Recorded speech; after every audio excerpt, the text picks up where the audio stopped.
Thank you so much for being here. It is my pleasure to welcome our guests to the our sharing opportunity from the adventure that we've been on.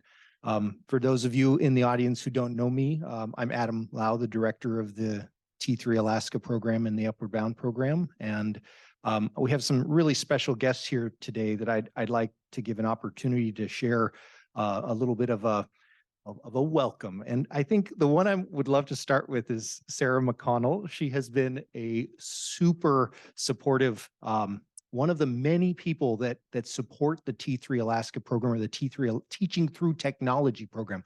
I recognize sometimes even when I say that, I get so excited that I forget not everybody knows what T3 stands for. Hi group, come on down. Try to get as close as you can to the front. There we go. I guess I started a minute early.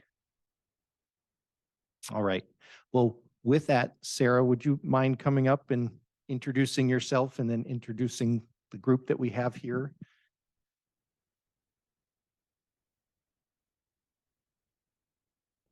Oh, thank you. Hi, I'm Sarah McConnell. I have my name tag on in case I forget. It's a busy day. And it's wonderful to see you all here. I had the pleasure of working with an Upward Bound program that is then, I guess, the cousin of T3 several years ago. And it's wonderful to be around you young people again. I'm Sarah McConnell. I've lived here in Fairbanks for the past 31 years now, and been really, really lucky in my work with the university and the community, and just being a good neighbor, to get to know a lot of our Alaska Native elders here in the community and know them as mentors and guides. And I'm really, really pleased to kind of walk alongside Adam as he gets to know some of our local elders, who are amazing teachers and encouragers and guides and just wonderful people. Also, you all will be going to camp out to the Halia Spirit Camp. That was the home for long time of an elder named Howard Luke, that some of you may have heard of if you've ever been around Fairbanks much. And Howard has passed on. His spirit is still very strong out at camp, and sometimes you'll hear us saying things that he said to us many times. If you live around elders, you know how that is. You begin hearing their voice in your head and in your heart. And some very special people are here with us from the camp. So I should have people stand up, and I think our elders are going to have a chance to introduce themselves. But Irene Sherry from Minto. Just stand up now, and then I guess, and do you mind dancing? No, I'm joking. There we go. All right. And Eliza Winfrey, who's also from Minto. And I'll let them tell you where Minto is if you are from not in this neighborhood and don't know where it is. And then from camp, we have Howard and Etta Maylard. Howard is the grandnephew of Howard Luke. And we used to call him Little Howard, but now he's just Howard. He's the Howard now. So I'll pass that back. Is there anything else you wanted? If there are any words of wisdom as we get started here, if not, then we can go ahead and start. I hold the space for you if you'd like to say something before they come up to share their adventure. And so I'm going to pass the microphone on to our elders that are here. And my only words of wisdom are, Howard speaks to us sometimes. Howard used to tell us, put a rag in your ear, put a rag in your ear. And I didn't understand what he was talking about, but he said his uncle used to tell him that. And it's so you put a rag in one ear so whatever you're hearing doesn't go out the other side. So listen. Who's going first? Jump ball. Okay. Would I have to go there? Huh? Probably let him see you. Hi, my name is Irene Sherry. I'm from Minto. Minto is about 3 hours drive on the Elliott Highway from Fairbanks. And I just want to tell each and every one of you, welcome to our land. Welcome to Athabascan country. You guys look so beautiful, all of you. Young people are so awesome.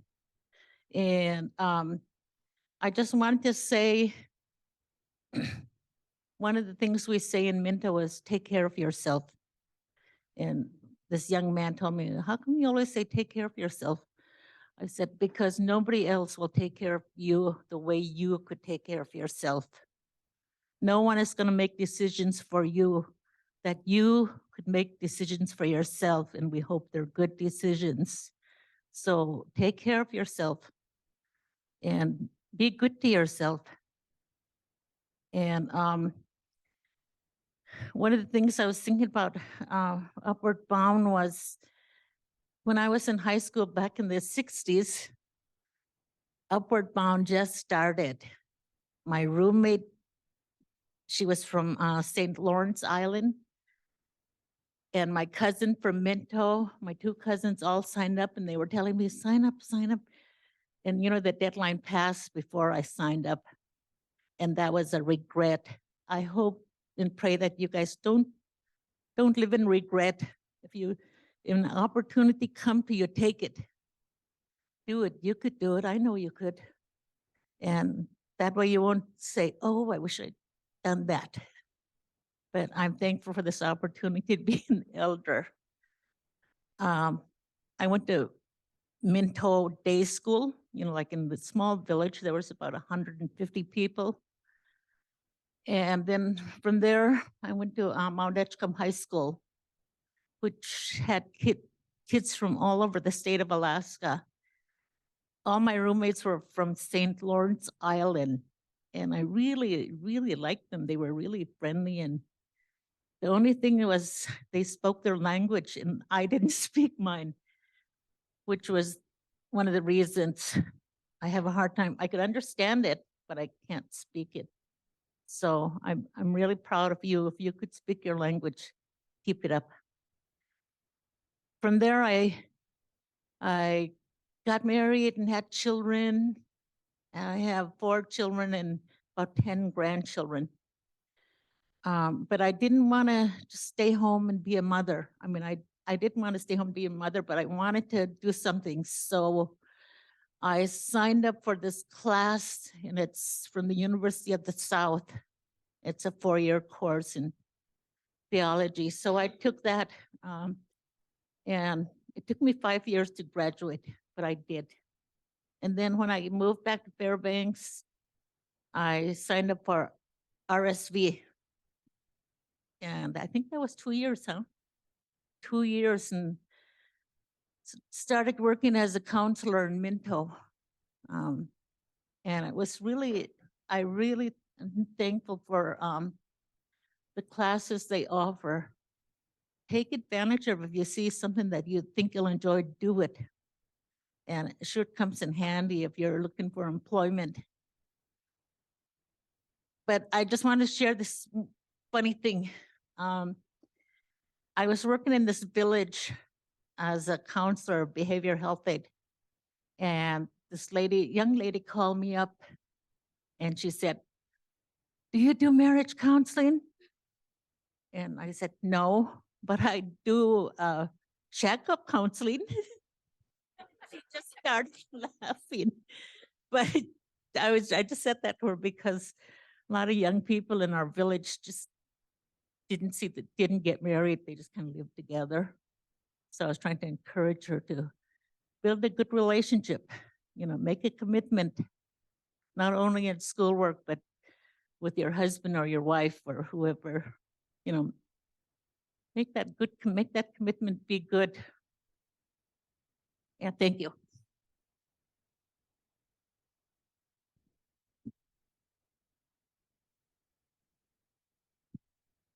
Good afternoon. My name's Eliza Winfrey. I'm known as Grandma Eliza. I'm from Minto. I've lived here in Fairbanks for about 30 plus years. I have 3 children and I have 15 grandchildren, 1 adopted, and I have 6 great-grandchildren. So I'm not going to tell you how old I am. You do your math. But I was raised in Old Minto with my cousin Irene, grew up old school, no running water, didn't see electricity till 1963. 1 light, 1 bedroom, 1 room with everything in it. I love my childhood. Growing up was very wonderful, beautiful. There's no regrets in my life or where I grew up. Technology today is amazing. If you grew up the way I grew up, you'd say, wow, they do that now? Wow, you can do that? Technology is so amazing. And all of you here are so amazing because you're learning technology, you're learning energy, you're learning everything you need to know. All of you, if not all of you, will someday be teaching my grandkids, my great-grandkids. 20 years from now, what is our electricity going to look like? What are we going to be using for energy, resource? Energy today is so amazing to me because I didn't grow up with this many lights in a room. I grew up with 1 light. I grew up with gasoline lamp that lit the whole room. My dad is the late Jonathan David and the late Rosie David. I have sisters. I had 5 siblings. There's just 2 of us left. My sister is Anna, the Reverend Anna Frank. She's so amazing. We're the only 2 living in our family. I've always looked to my sister because she taught so much, so much. She talked to many, many students. She talked to over 100 people in the auditorium. And to me, that was so amazing. Everywhere I went with her, she talked. I learned.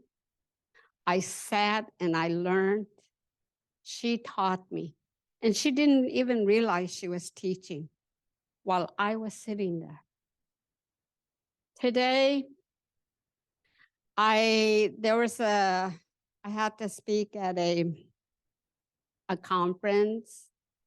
And when I got up there, I didn't realize how many people was there. And I kind of like, oh my God. It was like, what do I say? It was like almost like a stage fright. I kind of like, oh, okay.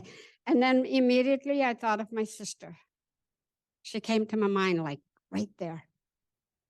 And I just spoke from my heart. And that's what, when I speak from my heart.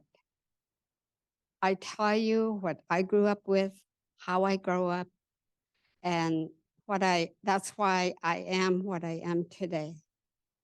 And I appreciate all of you learning energy, learning, going out there, doing science. You know, you may become science teachers. Technology, my grandson is a computer technology. He's a certified CompTIA. I don't know if you heard of that, CompTIA. And that just amazes me how much my grandson have learned. And he's a 2-year graduate from high school. I have one grandson graduated this year. He's a CNA. In fact, I have 3 grandchildren that are CNAs. One grandson that's computer, one grandson going to school in college. He's going to be a lawyer. My other granddaughter works in Minto in the tribal court, tribal administration. It's so amazing. I love it when I see young adults grow and become something. I've worked in the medical field for 30 plus years. I retired. I love working with medical. It's amazing. Everything is so amazing to me because I grew up at a time when everything was so poor. But I'm thankful today where I'm at. And I could say, Anabasi, welcome to this land. I hope while you're on our land that you get strength from our land. It'll give you strength. It'll give you learning. Take those learning and cherish it and become somebody, become something.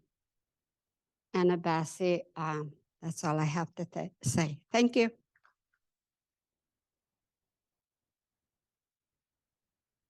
Thank you.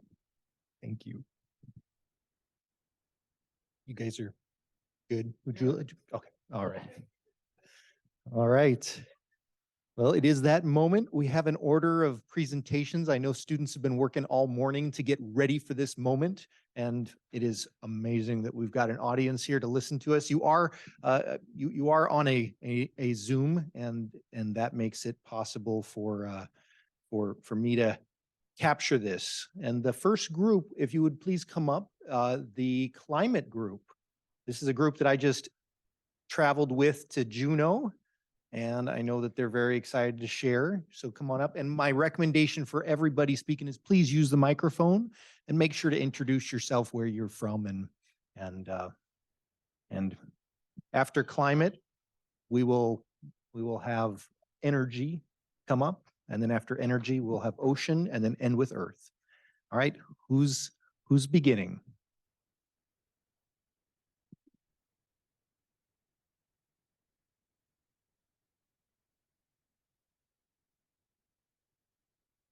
Upward Bound Climate 2023. We went to Portage Glacier. We went out of Anchorage to Portage Glacier with the ptarmigan boats and got to see the glacier from a close look.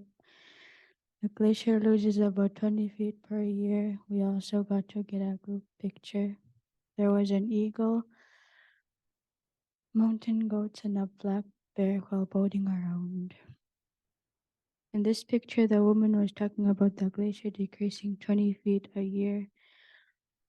From the building we went by, they used to see it from there, but they can't see it anymore.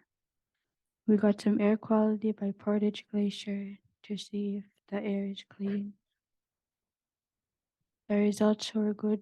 We also flew the drone to take some pictures of the view of the mountain and the lake. We took a picture with the group in front of the glacier. When we went back to Anchorage, we wrote down data of water samples we took the last couple of days. After the boat ride, we went to this museum, and the forest ranger talked to us about the history of area from 1966 to the present. He also saw that the glaciers change in years.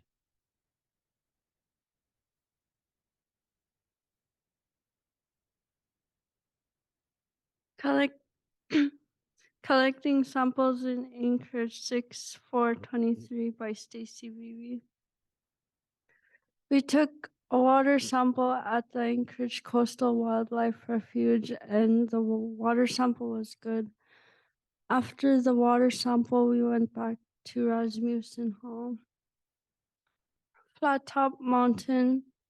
On June 4th, our group went to the lake where it's located in Anchorage, named University Lake, where we took our water sample and air quality to see what the results were so we could know how much salt or measure total dissolved solids.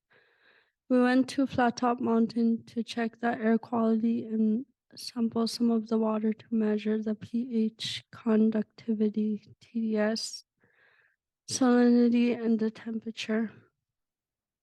This is a picture of the University Lake where we're taking some water samples and also the University Lake. We hiked up Flat Top Mountain and took air and water samples.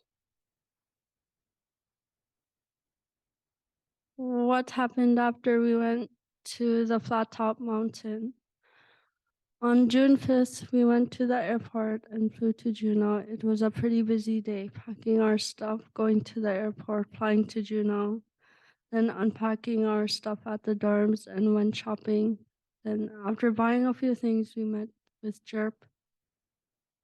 Our group went to the lake where it's located in Anchorage named University Lake, where we took our air quality and water samples to see what the results were so we could know how much salt there is or measure total dissolved solids.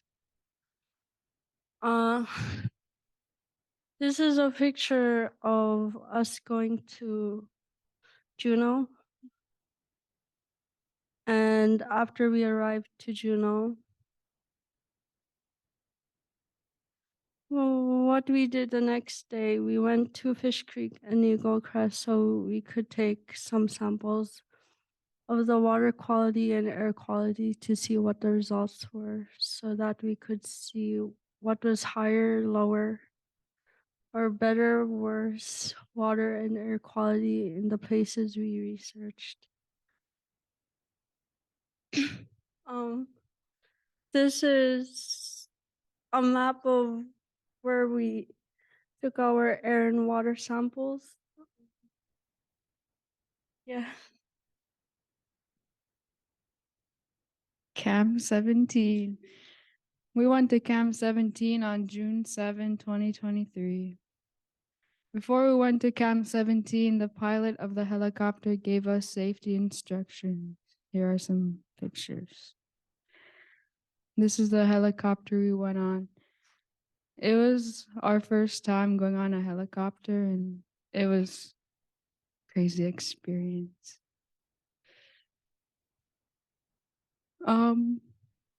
That's where we went. Some group photos. This is Camp 17, where we calculated all kinds of data, such as the density and volume of the snow. We also measured the air quality. Here are some photos of us measuring the snow depth and calculating the volume of the snow within an area with a probe.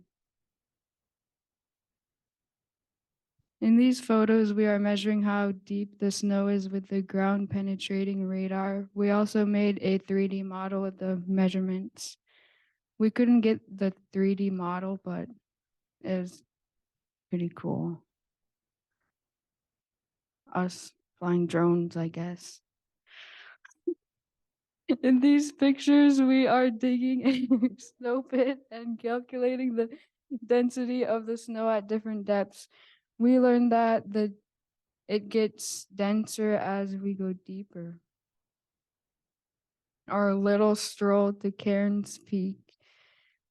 It's harder than it looks. We were breathing pretty hard going up, took a lot of breaks. This is Lake Linda. It sits on top of Lemon Creek Glacier. We also made necklaces from the rocks we collected on our trip. And these are the Juneau Icefield Research Program team, Mari, Keegan, Seth, and Scott. They were our community partners. They made our trip super fun.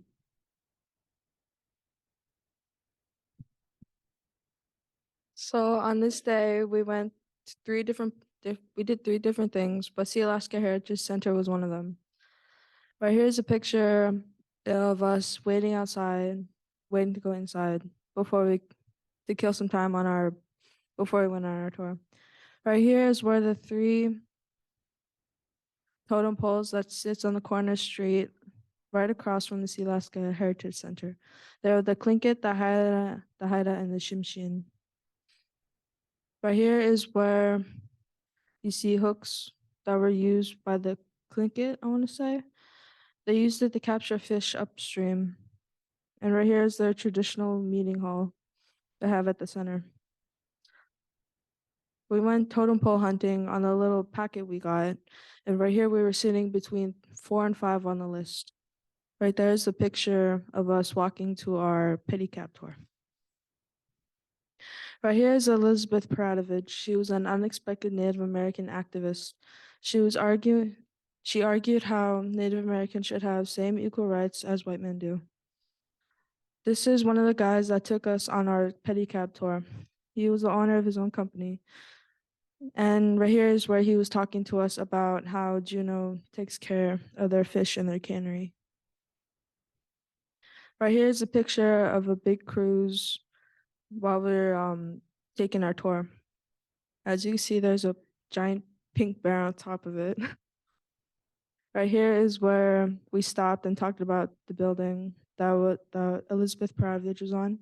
It was a 3-story parking building with a library on top. He's saying that having a single building on the side of the street would be pointless and take up too much room. Right here is one of the guys that took us on our tour. His name was Reef. He talked to us about some other things, but forgot most of them. Right here's the eagle taking off from where it was sitting. Right here's where we went on the tram. Right here in this picture, we were about a quarter of the way up. Right here is where we were almost to the top. This one in the bottom, no, top left corner is where we made it to the top. And this bottom right corner is where we decided to go on a hike. But before that, we had lunch and bought some stuff at their gift shop. Right here is us in a group photo before heading down in the trail. Right there is Sarah, and the background is like a really big cross and a beautiful view. 10-mile stroll / Eagle Beach by Elijah Paul. Herbert Glacier 611. We went to do the 10-mile stroll to see and get the view of Herbert Glacier and to see the Herbert Glacier. And we all did a group photo. And someone stacked rocks on each other. Here's the Herbert Glacier. On the way to Herbert Glacier, we saw Devil's Club, which is very dangerous. And bears eat the berry on them. And there's spiky things under it, and try not to touch under it. At Eagle Beach, we were having bonfire, and we were having hot dogs, s'mores, and having a good. And these three, Gavin, Dazzlin, and Roxanne, were throwing rocks. I didn't get a picture of the s'mores. At Eagle Beach, I was doing lines and running around, jumping things. We don't have pictures of them though. These ones. Check to see that there isn't something else.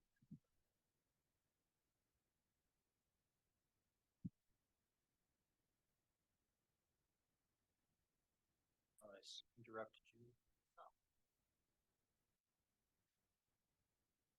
We went kayaking and Scott was showing us the safety rules of kayaking. When he got done showing us, we got ready to go. We gathered up to take pictures. After we took a group picture, we went on the beach or go eat lunch.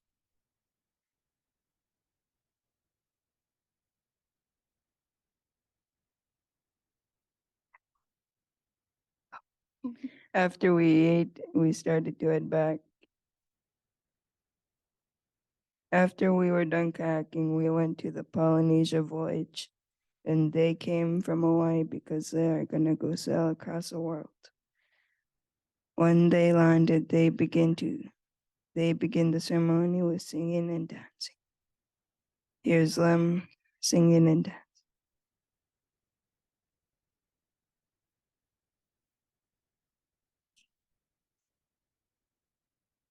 NORA Research Center by Kiavika Telek, June 12, 2023. What we learned what they did and what their job was. Their job was checking the ocean population to see if they're healthy. The NORA Research Center uses ocean water for energy to use instead of oil. They dissect fish to see how much life they had it in them and to see how much fat was in the fish during winter and fall. Biology contractor, a worker from NOAA, we didn't remember her name, was it telling us what her job was. She is a biology contractor. She cuts parts of the fish the scientist needs, and when she is done with the fish, she puts it back in the freezer until they need it again. Chemist. He was a diabetes researcher in Michigan who moved to Juneau to work at NOAA. Now he researches marine diets. He is showing us what him and his partner are working on. Over the 14 years, Mendenhall Glacier melted, but at the visitor center, we saw a video made by Jerb with one of the community partners were in. Yeah. Oh, in the top left corner, Emily, when she was 10, that was the glacier before, and this is the glacier now on the bottom right corner.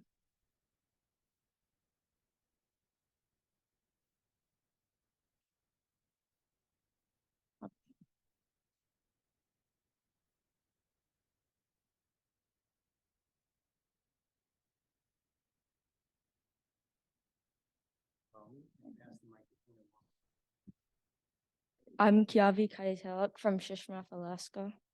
My name is Elijah Paul, and I'm from Kipnak, Alaska.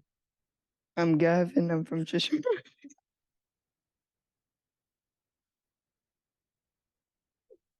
I'm Dazzlin Dayton. I'm from North Pole, Alaska.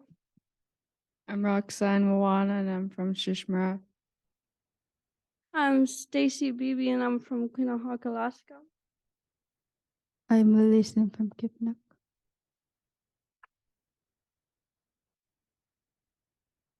Hey, thank you very much. Oh.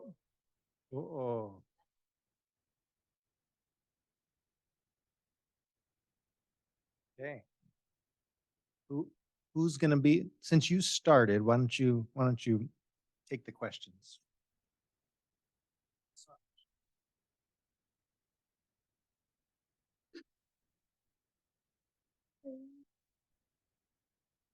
How about I'll help?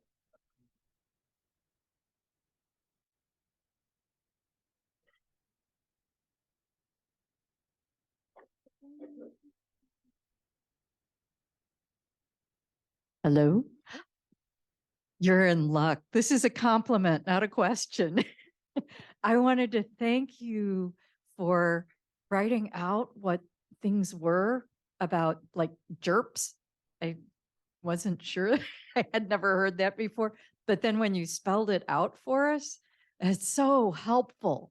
And so I wanted to thank you very much for doing that in your presentations. No You're quest- welcome.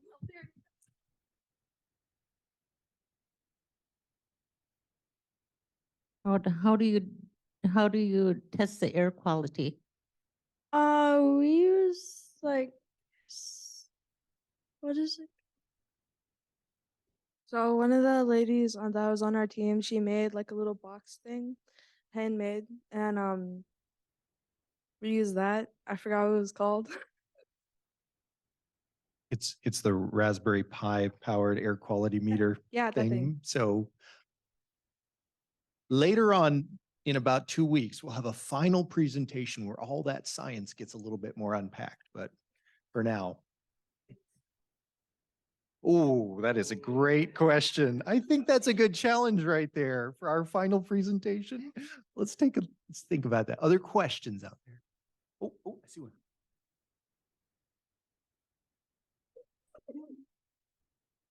What was your favorite part of the trip? Who's it to? Like, are you asking all of us? Or Yes. just, oh, what do you guys think? I'd say the helicopter to Camp 17. The mountain from Camp 17. 10-mile stroll.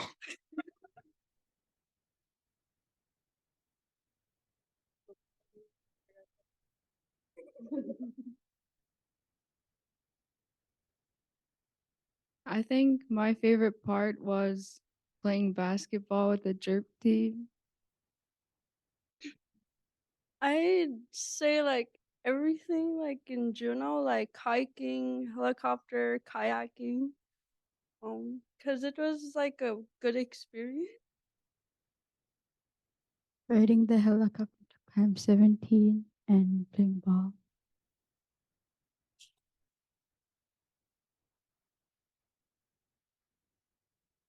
I'd say the hiking to Karen's Peak. I was so glad that we made it to the top. Okay, everybody. I'm going to end these questions for now and bring our next group up because we've got another hour here and I'd love to have the energy team. Thank you very much, guys.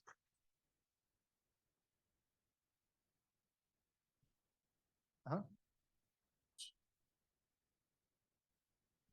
Here you go.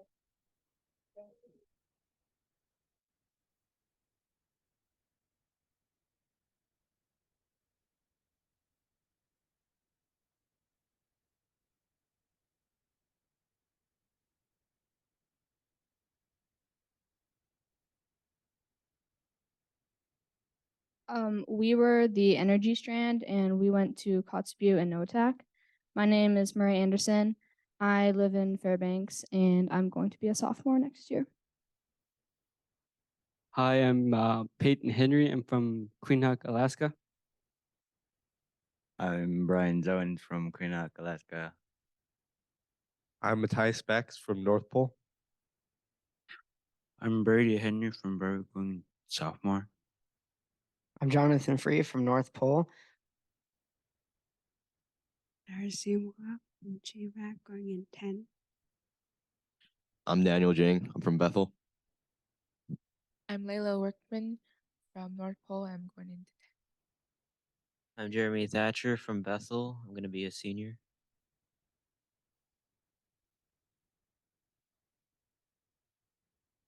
In this picture on the side, we also have Haruko, Rachel, and Petey. Haruko is from Boston, Rachel is from Texas, and Petey is from Nikiski. And Rachel and Petey were our college mentors. They were helping out. They were with us every step of the way, so we're really grateful for them. And Haruko was there to teach us environmental engineering, and she taught us about nuclear as well. And also George Rising and Kim Barhow were like our admins, so they were also with us. So going into Kotzebue and Notak, our goals were to learn how Kotzebue uses renewable energy systems and also to learn how Notak uses renewables and why they're so different even though they're so close geographically. We also wanted to learn how to help these communities lessen their energy costs and make their energy more renewable. We also tested water quality, and we wanted to learn how the people of Noatak and Kotzebue go about their daily life, and we wanted to learn about their culture.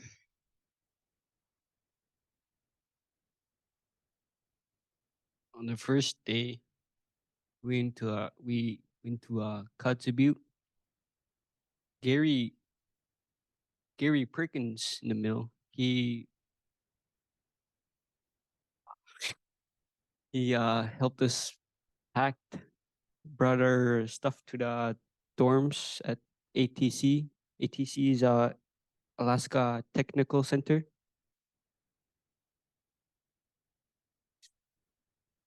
Yeah, before before midnight, we went walking. Doesn't look at night, but it is.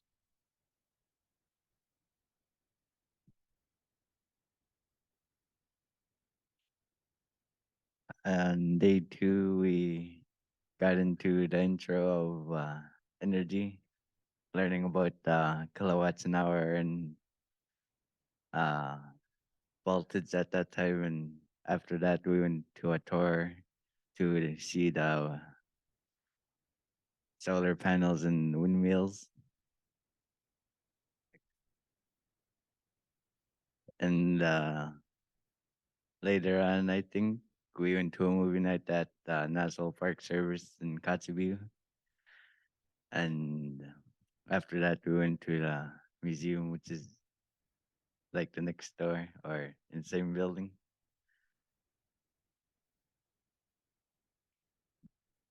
On the third day, we learned about soldering, and we also learned about energy efficiency. After we learned about those, we went out and did an energy audit on one of the local houses to put what we had just learned into practice. That night, we went on a walk out on the beach and had a campfire and s'mores. Some of our group also went out barefoot into the Arctic waters.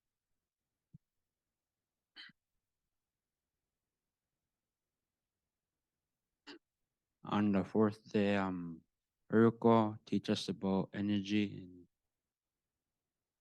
and like an hour later, before we go to the school, Jeremy and Darcy make a gudak, and then they they ask them a dance at the end. On day 5, we did some water sampling and bird watching. Darcy and Layla took some data collection of the waters, and the one where we are on the raft is the old drinking water lake, and they don't use it for drinking water anymore because of it's like draining because of permafrost melting underneath it. And then we learned about nuclear energy. We put a game on nuclear energy and how it works. Then Layla, Brian, and Jeremy did an interview at the local radio station about our group and what we are.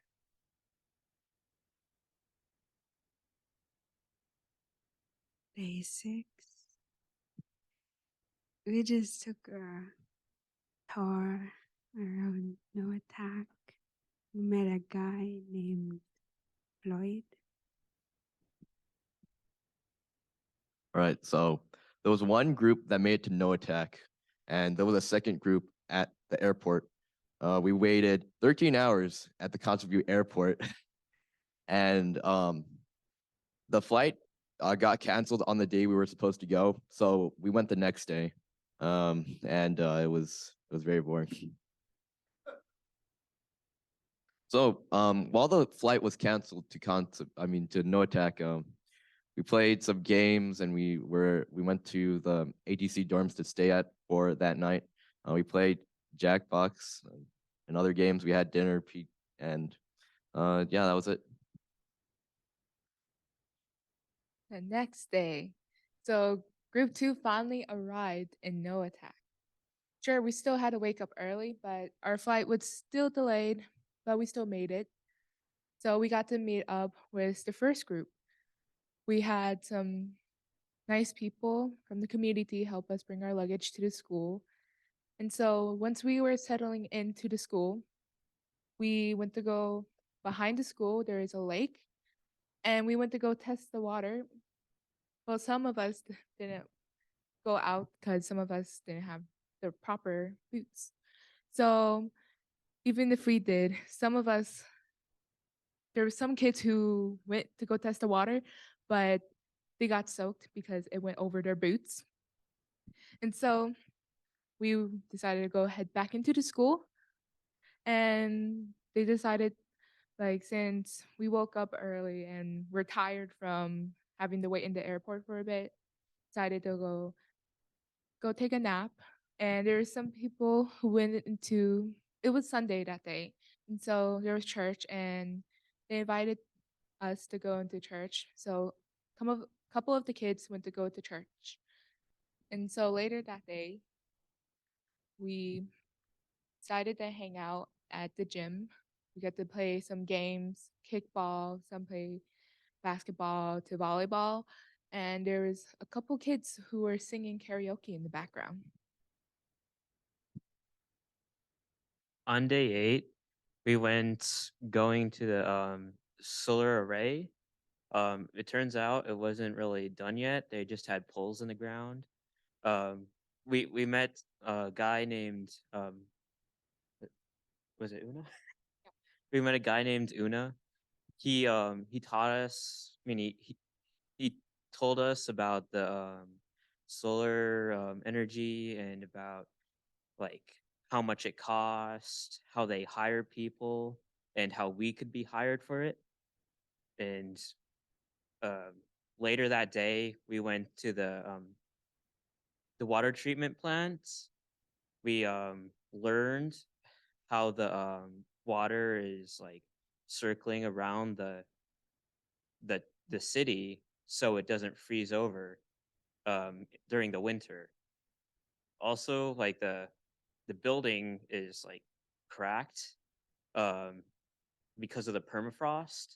Um, they have like I think it was a coolant trying to keep it freezing in the ground, but the building is still like cracking. And later that day, we went back to Fairbanks.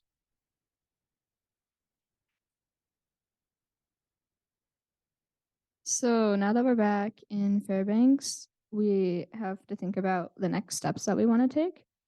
So while we were in the villages, we took a ton of water samples and we sent those in to get analyzed to see how safe the drinking water is there. We also have to process what we learned. And while we were in No Attack and Kotzebue, we did a lot of problem-based learning. And we also have to think about like our problem statement. So in order to do that, we need to process what we learned. We also still need to do some problem-based learning in order to do that. And then thank you to everyone.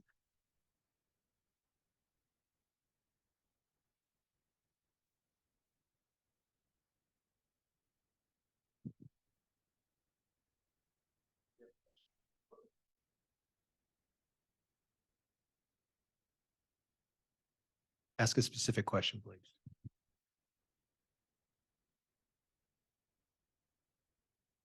What was your favorite part of the whole trip? My favorite part was taking a tour of the wind turbines and solar panels in Kotzebue. My favorite part of the trip was waiting 13 hours at the airport. My favorite part was playing games at ATC. My favorite part was touring the renewable energy plant in Kotzebue. Playing in the gym. My favorite part was going and seeing new places and new things. My favorite part was being in no attack. My favorite part was playing games at the ATC dorms. My favorite part was taking a little walk up the hill and getting to pick some last year's cranberries. My favorite part was doing karaoke and no attack, and also playing kickball.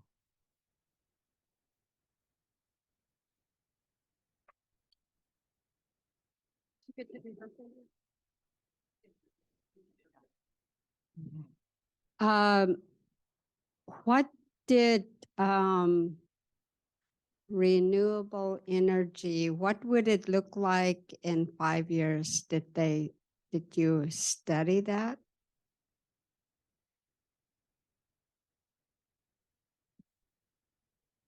Their renewable energy in 5 years will be half their power in Kotzebue. And no attack, they did not say what the plan was for their renewable energy.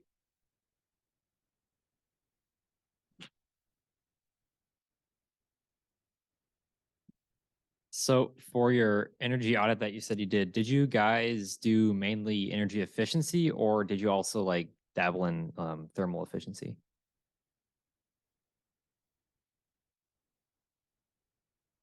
Okay, that's cool. Well, so should I answer it? I don't Yeah, know. okay. So we basically what we did is we took measurements of all the openings, and we also looked at like the walls and the windows and the doors with a FLIR camera, so like thermo, to just see where it's leaking heat and how energy efficient it is. So mainly just energy efficiency, yeah. This is not a question, but this is just a comment. It would have been nice if we had some kind of map of showing where NOTAC is, and I have a vague idea, but I'm not quite sure. Or any other places where the students are from. Thank you. Noatak is like, I think 60 miles north of Kotzebue. Just, yeah. We'll put that in next time. Yep, good idea, good advice. Okay, other questions? All right, one more round of applause. Thank you very much, team. I think we are Team Ocean. Come on up.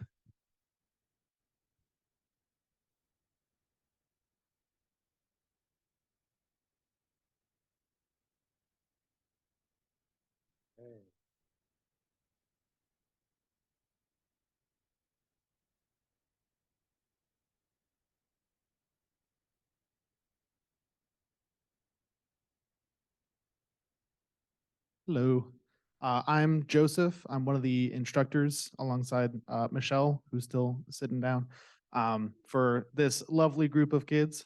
I'm originally from Pennsylvania, and this is my first year in Alaska. It's been a great experience. I'm really excited that I got to see more of Alaska while I was up here. So I'm gonna, without further ado, turn it over to the kids so they can just talk about what they learned. I'm Annalise. I'm from Quinnahock. I'm Destiny from Brevik. Hello, I'm Angel. I am from Seward. And I am Neva from Chivak. I am Angelina from Chivak. I am Lainey Green from Chivak. I'm Sydney Lincoln from Bethel. I'm Oliver Trobaugh from Seward. I'm Malachi Cummings from North Pole. So we had a lot of epic food on our adventures.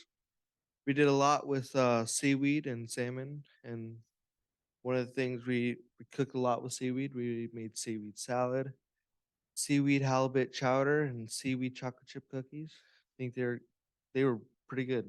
And then we had a wide variety of food we made every day. We put seaweed seasoning onto our fish fry, put stuff like that.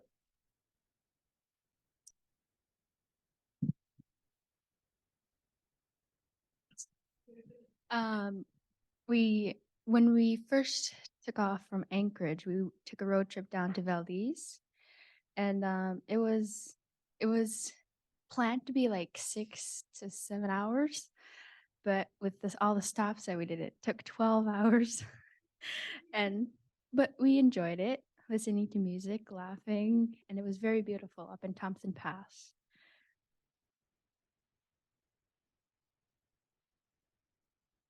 So we went on a hike to kind of split up the drive because it was a long drive, 6 hours of driving, and we added some stops, and then it was 12 hours. So this is Lion's Head Mountain, and we hiked up it. It's by the Matanuska Glacier, which is near-ish Denali. So we took a hike up here, and it was very difficult, challenging hike. You have like 1,000 feet of elevation and maybe a mile-long hike one way. So it was super steep, but the view up here is insane. And when we got to the top, we flew some drones, which is how we got this picture, which was actually taken from a video. Lots of videos that will feature in our end presentation, but it was definitely a super epic hike. Um, on the second day we were in Valdez, we went on an epic kayaking trip to Mineral Creek. And while we were kayaking, we saw a seal. And when we were going back, we saw a crow nest on the side of a cliff. And when we were going back, a couple people were splashing each other. And at one point, I accidentally splashed myself. So that was fun.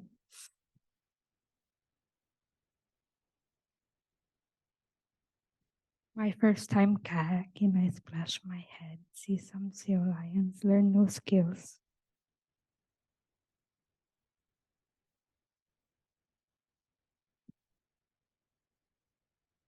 So in Valdez, after Brian drove us around and tried to lose us in about 30 minutes of windy roads, we found this really cool lake to go swimming in, and it was quite cold. Our estimates are like 45 or 50 degrees, so not a warm lake, which we're all excited for Chino Hot Springs, I will tell you that. But we decided to really connect with the water, maybe disconnect from some less important things like fingers, toes. But there was a 10-minute window where you were numb, but not yet hypothermic. So it was really fun to just swim, hang out. We only lost one shoe, and it's pretty shallow, so you could just kind of walk out. It was a fun time. Something that we did in Cordova, I think this was our first day in Cordova after no, it was our second day technically because we had just gotten off the ferry the day before. This was our epic kelp beach that we went to. It doesn't actually have a name because normally it's covered in water. We explored a beach at low tide, split into our groups. We identified different kelp with the help of Miss Christina. She was a Prince William Science Center worker, and some of the things we found were snails, starfish, barnacles, kelp, and mussels. And luckily, the identification books had different sections for brown, green, and red seaweed.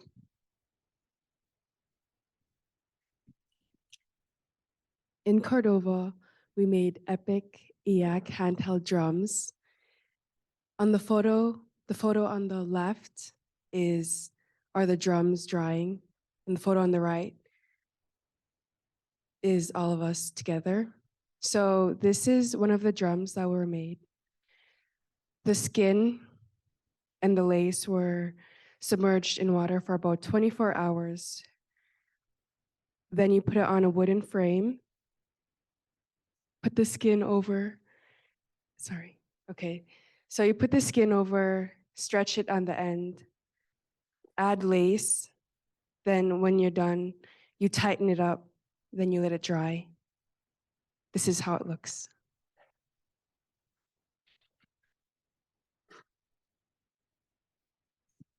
All right, another kelp adventure in Cordova with the Prince William Sound Science Center was an epic boat ride with Captain Chris and Aiden, which were the deckhands. We got to visit both the commercial farm and the main farm. The one in the background that you're looking at right now was their main one. They kept telling us how many times they would have to test with anchors, ropes, and buoys and find the least expensive way to get all of that done. Something else that we got to do was try rockfish, kelp for the first time. They would pull out their ropes and it would have kelp stuck to it by their holdfasts. It was just wild kelp because they had already harvested a month before. We got to fish for rockfish. In the lower right-hand corner, Lainey is holding a rockfish. She caught 2 of them, which was really cool, and we got to eat pretty good that night. We also got brand new ID books, and it was a pretty epic ride. Brandon and Grafton were the native conservancy people. They were on the boat next to us, and they were helping us with all the kelp-related things. On the last full day in Cordova, we went on a hike at Sheridan Glacier Hike, and the weather was so windy, and, like no sun, and it was rainy too.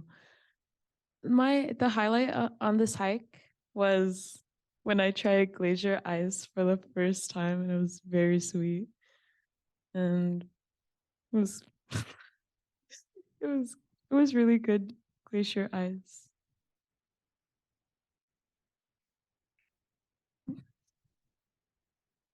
Our epic ferry ride. This ride was with the ocean crew, and we had so much fun, and the view was epic. We traveled from Valdez to Whittier, then Whittier to Cordova, which it took 11 to 13 hours, but we had a lot of great rest. Even though the ride was long, I thought it was worth it. We played board games, made TikToks with the epic view, and did epic meetings and chilled.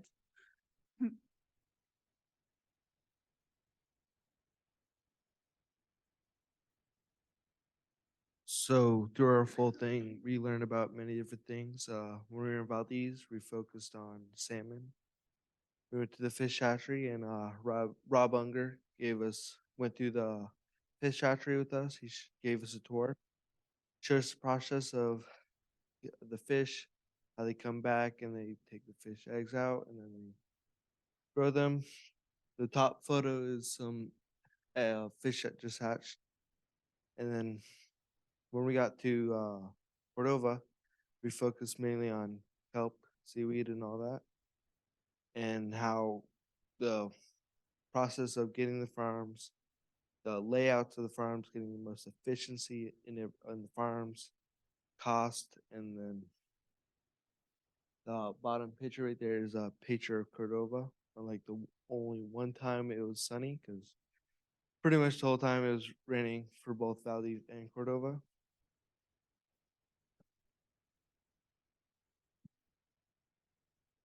And the Ocean Group would like to thank everybody that helped us on a trip, people who took us on the boat trip, showed us facilities, and taught us about their traditions and culture.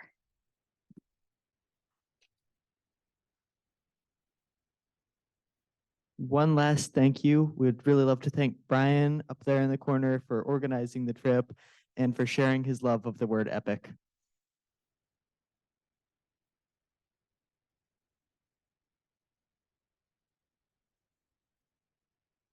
I'm going to start over here. 2 questions. What kind of skin did you use on the drum? And then the other question is, what do you think of Alaska? Now that you've been around, you've seen this. So her first, and then Reuse elk skin from Washington State. Elk,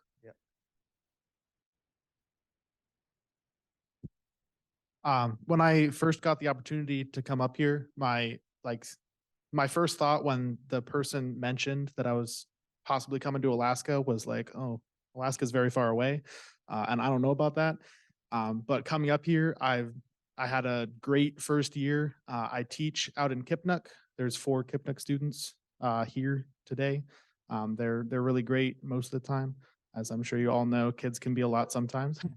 But all the kids that I've worked with have been really great. And I love learning about the culture. I grew up in like a small town, and like getting to know villages, which is like a very different life, and getting to know different like climates and all that is really, really cool. So I'm looking forward to at least one more years where I can learn more and not be focused so much on like just surviving my first year as an adult.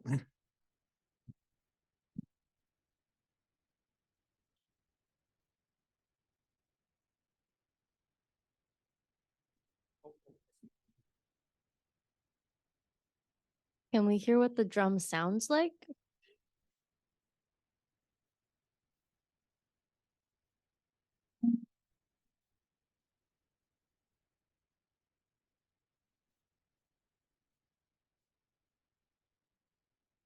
Awesome. Thank you.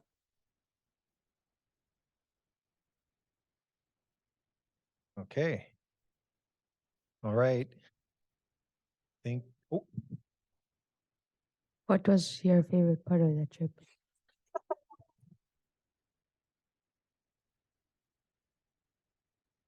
At one point, we were doing water testing, and we lost a piece of equipment in the harbor. And so I had to jump in and get it, which was exciting and very cold. And I bonked my head. That wasn't the greatest part, but it was, it was an experience. Want to see the video? They got the video. My favorite part of the trip was kayaking. It was my first time kayaking. That was fun. The ferry. Probably when we went swimming in the very, very cold lake, or when we sort of learned how to play Mao, which is a card game Joseph had taught us. You basically have to go along with it and figure out the rules for yourself. Oh, I think I had a lot of favorite moments in my trip, but I think the most memorable is the road trip down to Valdez. It was very beautiful down there, and it wasn't really karaoke, but we played songs and we sang along, and that was just really fun. One of my favorite moments of the trip was swimming in the cold water and the views of hiking. One of the favorite moments of the trip, would probably be in the car. Me and Sydney were making jokes with our feet, and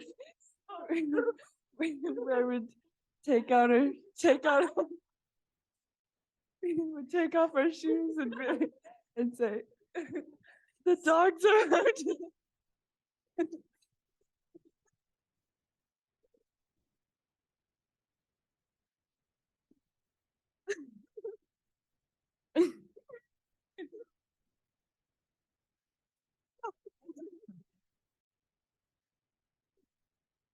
Oh yeah, and also another joke that we made. When we heard stakeholder, we just start going like stakeholder, and every time we heard something that we agreed on, we just we are a stakeholder to that, and all. And then if we didn't disagree to that, we would like pull the stakeholder up. No, yeah.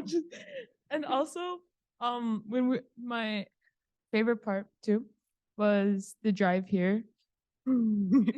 Because me, Lainey, and Angelina, all we did was just laugh and then go back to sleep, wake up and laugh and go back to sleep.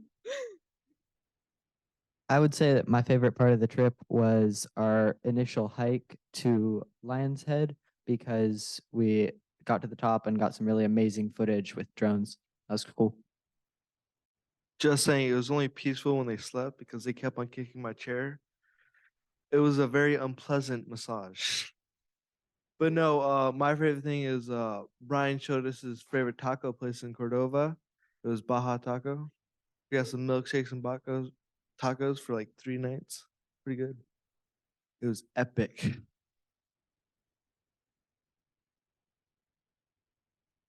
thank you very much.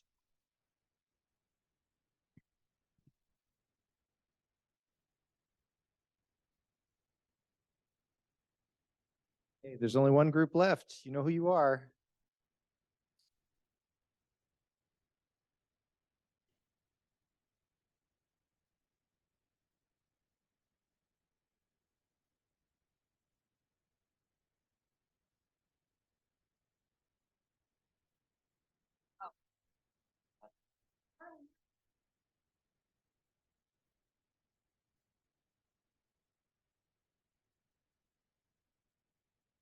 Earth Observation Field Week, Denali National Park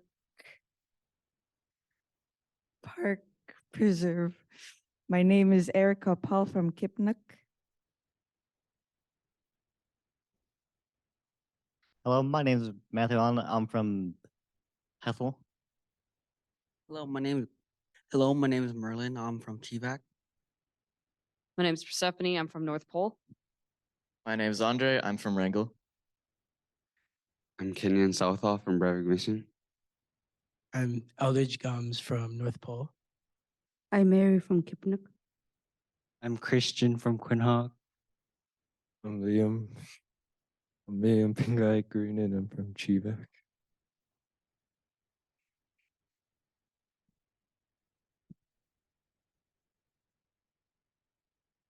On Monday, June 5, 2023, we drove to Denali. It took us four hours to drive from Anchorage to Denali. We stayed in cabins and we met a park ranger named Alejandro. So on Monday, when we arrived at Denali National Park, we first stopped at the Muri Science and Learning Center.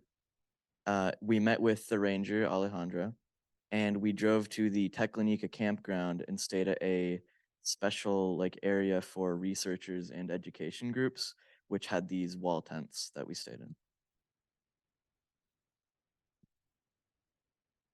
On Tuesday, June 6th, we worked on Raspberry Pi tail cams and set up our solar panels. We split up into two groups. Ones that code the Raspberry Pis with the cameras and motion sensors and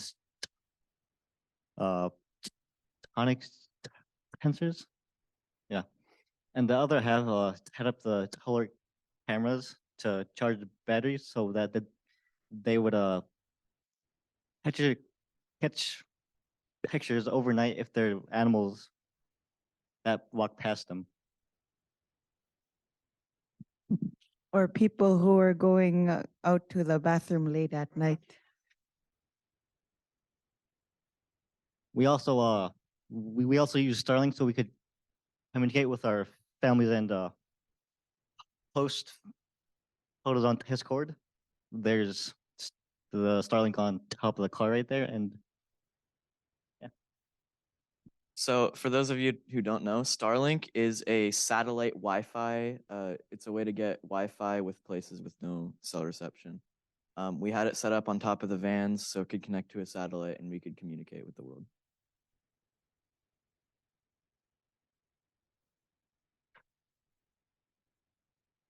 What day was it?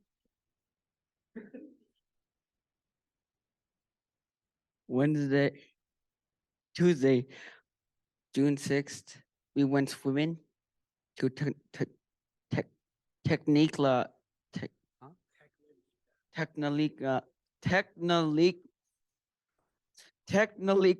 River to swim.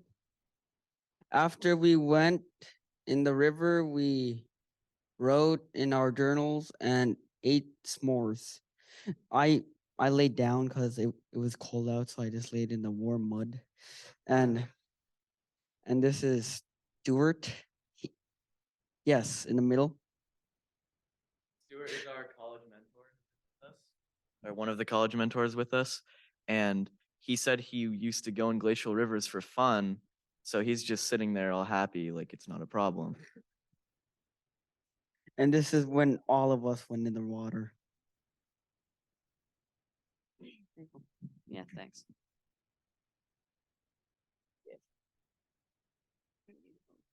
We met up with another biologist named Kaya. I'm not gonna attempt that last name again. I don't. we helped with some research for plotting where snowshoe hares usually went and pooped. And we were just out there counting how many pellets were within a certain range of a flag where they normally did their business. And we didn't get too many this year because it's one of the low years in the hare's population. But one time in one of the really high years, they found like 600 and something in a single plot. Yeah. We also hiked up the Sanctuary River, and that's what that photo is. So on Thursday, June 8th, 2023, we met with the park geologist who was named Denny Capps. He drove us out to this landslide. We hiked up this hill to see in the bottom left corner is a remote monitoring station, which they're using to take photos every day of the landslide that you could see in the other two photos to make sure that it didn't start moving because there is a road underneath it and a river that it could block, and it would not be very good. So in the middle photo, he is showing us about the landslide, the bottom part, and in the top photo, he actually had us climb down into the landslide, and he showed us some permafrost that you could see under there. He explained to us that the landslide was caused by ice-rich permafrost melting in the ground, causing the ground to shift and pushing it downwards. We actually saw some ice in the ground as well. I almost fell in. Later in that day, Denny Capps, the geologist, and his team of engineers, the ones working on this project, drove us up to the Pretty Rocks landslide, which was this massive 400-foot across landslide that took out the park road, which is the single road that goes through the national park, which means that it cut the national park basically in half. Their plan is to build a 400-foot bridge from where we are sitting in the photo on the right to where you could see the road still is on the left side of that photo. All of that is where the road used to be, but now it is towards the bottom of the river. This was a really a once-in-a-lifetime experience because most park employees even don't get to go out to this because it's such a hazardous area and they're working on it constantly. And the road was actually shut down up until this point. Friday, June 9. We met up with Denny and his team. He talked with us about how permafrost under the highway was melting, causing the road to dip. We walked into the woods and we could see the ground breaking up because of the fault line. And the left picture was where the ice was melting under the road and causing it to go down. And the second picture is when we were walking in the woods and recording the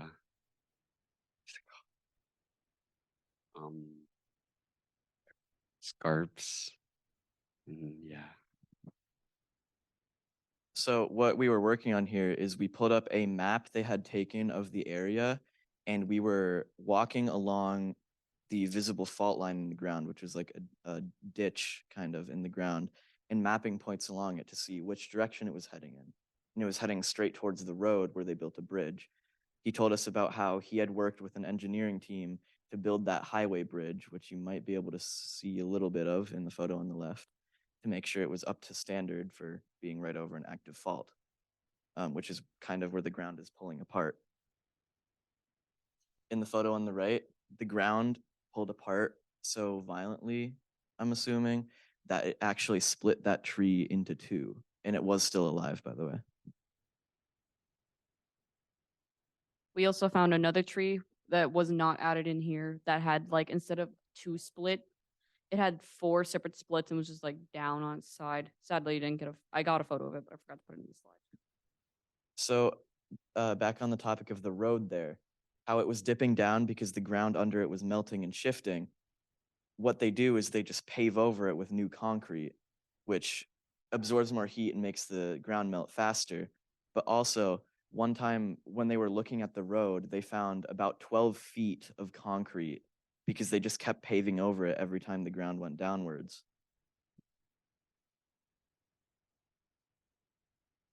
So on Saturday, I didn't put this here, but Friday we left the campgrounds by Teclanica and we moved into new campgrounds by Riley Creek. And we moved. And later that day, we explored Centrana Creek right outside of Healy. It's like this nice canyon where you can see visible layers of coal and clinker rocks. And clinker rocks is basically just coal that had burned under the ground. And in those rocks, we found leaf fossils, which was that was pretty cool. And yeah, on the very right, on the very left, we have Mary. And you can kind of see the streaks of coal, like, and then we have Gabe and Kenyon, and a nice view of it on the right here. Also on that day, I got a rock in my finger. It was not fun. So we were hunting for fossils and we had rock hammers to break the rocks open. And Merlin got unlucky. And when he hit a rock, a shard of it came off and impaled his finger. He was fine though, I'm pretty sure. He was trying to amputate it. Not him. On Sunday, June 11, we went white river rafting on the Nilana River. It took, we started off somewhere far and we went to midpoint, which is like 10 miles after. And after dropping people off, we went on our rafts again and went 12 more miles. We went through lots of rapids and some of us nearly died. We went over class 4 rapids and saw wildlife. We also got hit by Mike Tyson and went over a 480-foot waterfall and survived the butcher. Right there in that picture is Luke, our instructor. Our rafting instructor with the rafting company.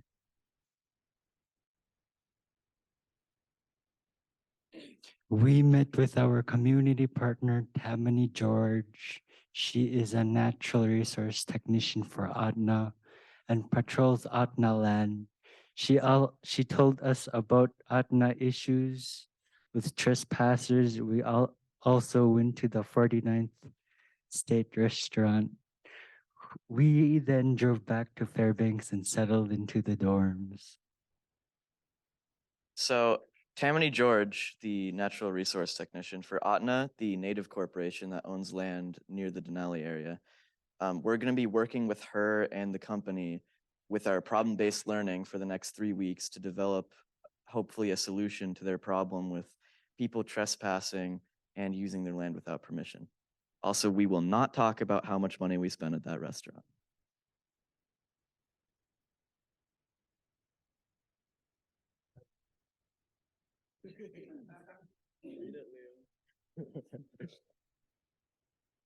Come on, Leo.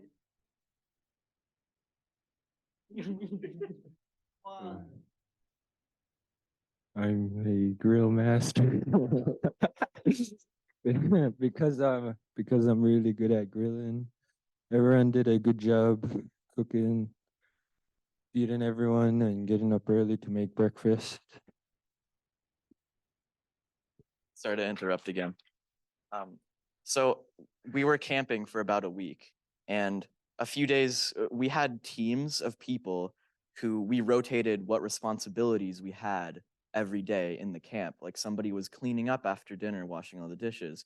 Somebody was taking care of the equipment and the technology. And everybody in our group, all the students and the instructors had a chance to cook for the whole group. So we all cooked for ourselves. And our instructor, Corey, he's not here anymore, but he helped us a lot with teaching us how to grill and cook and helping us, feed ourselves for the week. You said that like he's dead. He's not. He's just back at his house. He's dead to us.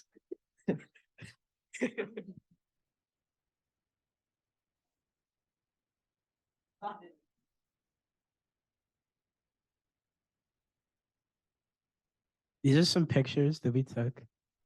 We had a lot of fun. The instructors and CMs had a hammock that Mary and Erica were sleeping in, and Kenyon climbed on the bathroom like in supports several times. And yeah, we had a lot of fun out in Denali. Almost everyone fought over that hammock. Me and Kenyon both know, I know how to crochet, he knows how to bead, and so we both taught some of the other. Christian, damn. I'm sorry. Yeah, we taught each other, we taught some others how to crochet and how to bead. I taught Eldridge and Matthew, and he taught. I taught Alejandro and Haley how to bead. I tried teaching George, but he gave up. And they also had, Matthew also brought Uno Flip. You did, right? Yeah. And the bottom picture there, he brought Uno Flip, and that made everything just all more chaotic. By the way, did we mention? Okay, Alejandro was our ranger who was with us for the time we were in the camp, making sure we kept it clean and everything. Yeah. So before we end this presentation, I'd just like to thank everybody that came with us, all the instructors and college mentors, for giving us this opportunity and guiding us along the trip.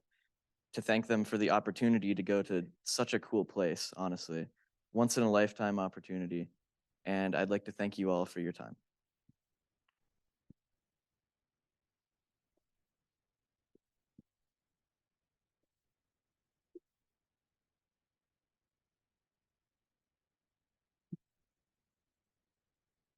You guys go back to slide 14 real quick. Which one is that? The one that says 14 on it. Oh, yeah. So that footprint there, was that, it's kind of hard to see back here. Is that bear print you guys saw? I believe so. Cool. Thank you. We also saw like bear dugouts and bear scat. We saw a lot of bear stuff, but we did not actually see bears, and it was very disappointing. So some of the wildlife we saw on this trip, I didn't include a photo, but we saw Dall sheep climbing around the mountain several times. We saw moose nearby the roads, and we saw caribou running around when we were driving to the Pretty Rock Side.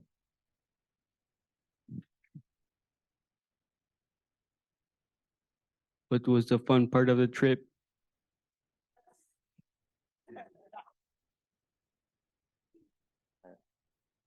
Personally, my favorite part, besides just getting to go to Denali National Park, it's such a cool opportunity. My favorite part was probably the rafting, especially when the first time we hunkered down in our boat, I got thrown sideways onto another guy. And the second time we did that, the wave hit us so hard that the water went straight into my mouth.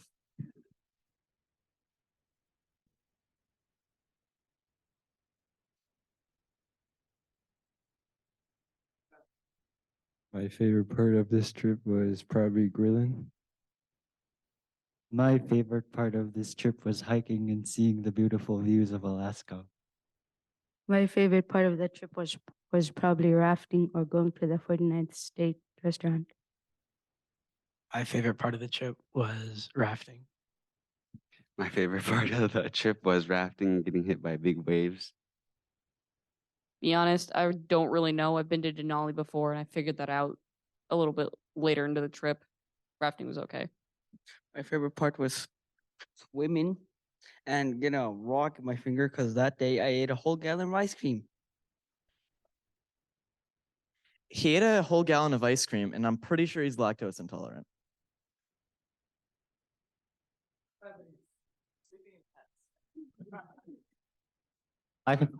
My favorite part of the trip was going to the landslides because I have not been to those in my life, so those were really fun places.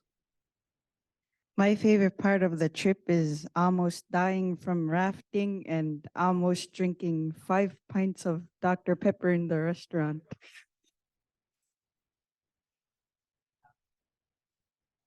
Another thing, when we were in the store, when he bought the ice cream, he was already halfway through and when I was at checkout. And I was so concerned for him. I bought my own spoon. Don't worry.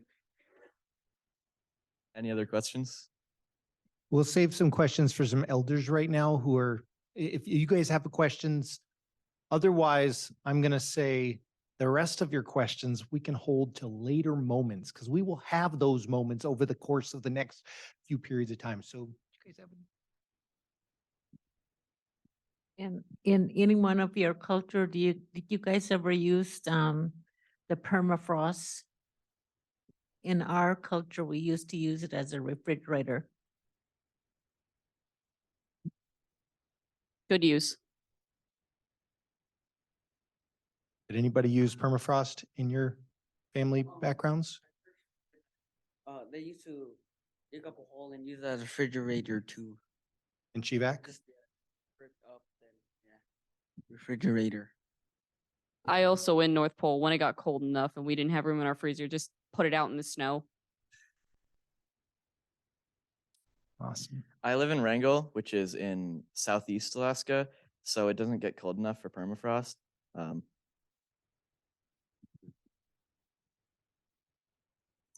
All right, everyone, let's give a big round of applause to Team Earth.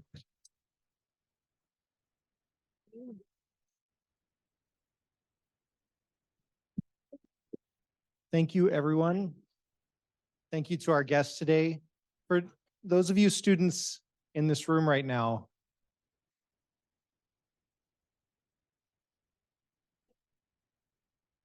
I just want you to pause for a second and recognize that all of the elders to you, when I say you, I know you're still a teenager right now. And that means if there's a college mentor who is working with you on this trip, I know some of the college mentors are only 19 or whatever, but if there's a teacher, an instructor, if there was a volunteer, if there are these wonderful individuals who came today to listen to you, they have given some of themselves to you over this period of time. And you have a responsibility to make sure to take that gift and do what you can with it. Make that difference in the community. The next few weeks here are going to be to take all of that stuff that you experienced over the first part of this journey and turn that into the learning that you will carry forward back to your communities over the course of the next year.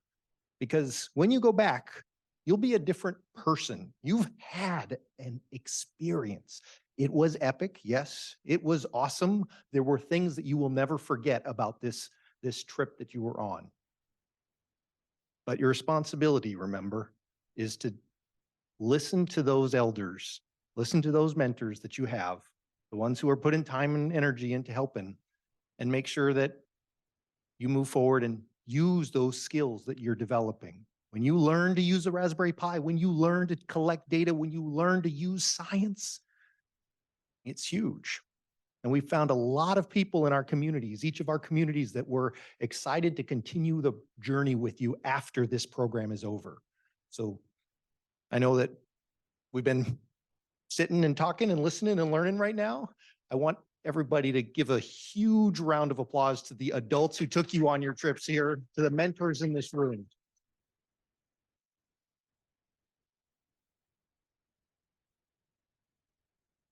Hey, Tate or anybody, what's the agenda for this moment going forward? I'm just going to hand it to you because I think. All right, crew. So those were some awesome presentations. It was great seeing everybody's trips. I've heard lots of stories over the last day, so it's good to see some awesome photos from them. So our agenda for this afternoon is the CMs are going to be leading a movie afternoon. So they'll surprise you what the movie options are. So that's going to be this afternoon, and then we'll do our dinner. After that, we're going to do our club announcements as to who's doing clubs, and then we'll go into those clubs, do some reflections, and then kind of head to the dorms and settle in for bed. So that's kind of our agenda for this afternoon. Yeah, I don't really have anything else. Okay.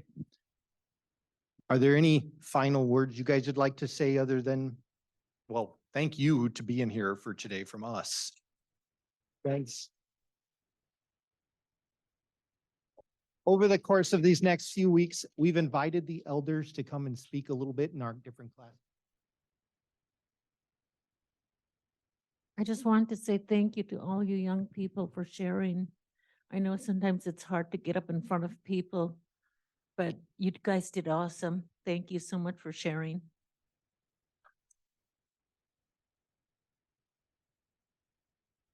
I can't wait to hear more. And where did you get those giant marshmallows? Oh, In a week and a half or 2 weeks, not this weekend, but the weekend after, we will go out to the Howard Luke Camp together. It means a boat ride across the river, and there will be a fireplace and stories and many more things to share and learn and share before you make your final journey back to your home communities. So we've got a lot of learning, a lot of activities right now. The fact that you're at a university campus with all of these other resources around, with a maker space over there, with the kind of learning opportunities you've got, it's the time to drink it in. I do want to recognize one person who's in this room. He's the president of the Alaska T3 student group, and you guys will hear more about this later. Spencer, would you just stand up? And Spencer was in the Upward Bound program last year. He's back this year at Rawhigh, which is a different program, one of those other STEM programs. Spencer, do you have any, not that I'll put you on the spot here for a second. Oh yeah, so you probably don't know me. I know a couple of you. Hey Sydney, hey Oliver. Never mind. Talk to you later. But yeah, just a little like word of advice. It may sometimes seem a little bit boring, PBL and all that, but I guarantee you, at the end of all this, it's literally going to change your life, like for the better. And I'll make it short and sweet, but stick with it and it'll open up just a ridiculous amount of opportunities. If you just stick with it, guys. It's great. Also love the presentations. You guys did some really cool stuff. Thank you, Spencer. All right. Are college mentors ready? You? Okay. If you're a student and you know the college mentors, why don't you stand up, get your stuff, and we'll see you guys later. Follow the college mentors. Thank you, everybody.